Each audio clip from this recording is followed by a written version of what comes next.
With uncertain times ahead as your teens graduate and step into the world, we want to guide you to ensure they walk in with confidence. And joining us today, we have Benslin Averill. She's a registered psychotherapist. Good morning to you. Good morning, Melissa. Welcome back to the show. We're so Thank excited you to for have you having me. here. It's a tough time for grads, you know, being able to step into the world, but you've got some great tips so they can do it with confidence, which Yes. I love.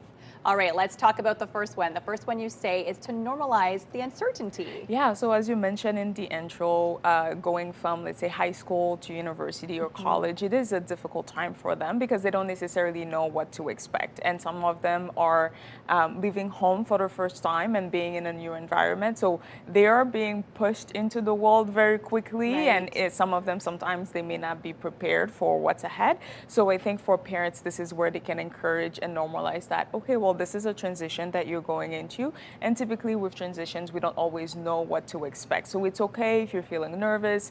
It's just validate their emotions and the feelings that they're having during that time. And it can really help them. It can really help them to feel a little bit more confident and to know that they're not alone and that there are other students, first-year students that are going to be in the same situation with them as well. I love that. Number two, you say celebrate effort, not just achievement. Such an Yes. important Yeah. advice. So this is important because I think at times we really focus on the end goal. Like, okay, well, yay, you got the awards, you got the grades, but then sometimes we can forego the effort and all of the steps that they had to take to get there. And at times, maybe they had a specific goal that they wanted to reach, but for whatever reason, it didn't lead to that. So then if we're only focusing on the end goal or the achievement, then we miss all of the effort that they put in. So being able to recognize, okay, well, maybe last year, you know, there was a lot of 80s or 70s, but then this year you bump up to 85. So that was awesome. Like, remember how difficult it was for you to study, but then now you've been able to establish systems and found ways to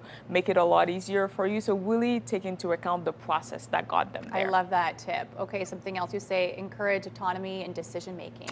Yes, and I feel like sometimes this can be very difficult for parents to do because it's not just the kid that is going through the uncertainty. Right. Parents are also going through uncertain times as well because, you know, this is the first time the kid is leaving home or they're going to be in a new situation. You don't know how well they're going to be doing in it, so it can be very difficult to kind of let them go. Like, you really want to hold them tight. So then at that point, this is where it would be beneficial for them to know that they have the capacity and the skills to be able to make the decision, and for you as a parent to trust the information that you have given them throughout the years and that they will be able to handle difficult decisions that come ahead. Oh, I love that. And I have a hard time graduating from kindergarten, so I can't imagine these poor parents dealing with high school. Yeah, it comes up at every stage. It's hard. And help them reframe failure. Yeah, inevitably, like, they will go through difficult times and they will have goals and plans, and sometimes it may not go as planned. So prepare them and let them know that this is coming.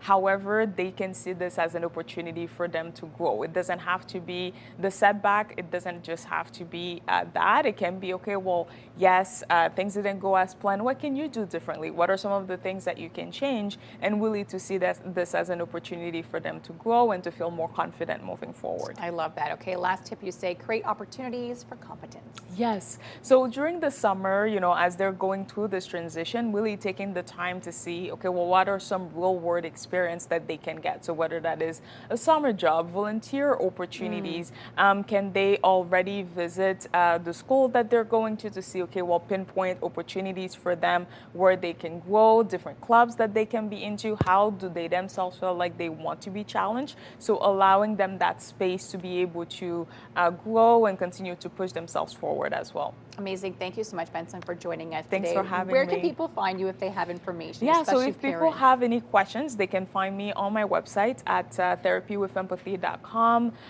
or on Psychology Today. Google Benslin Averill, and you'll be able to find all the information that you need. Incredible. Thank you again for joining us today. Thanks We for truly having me. appreciate it. You're welcome.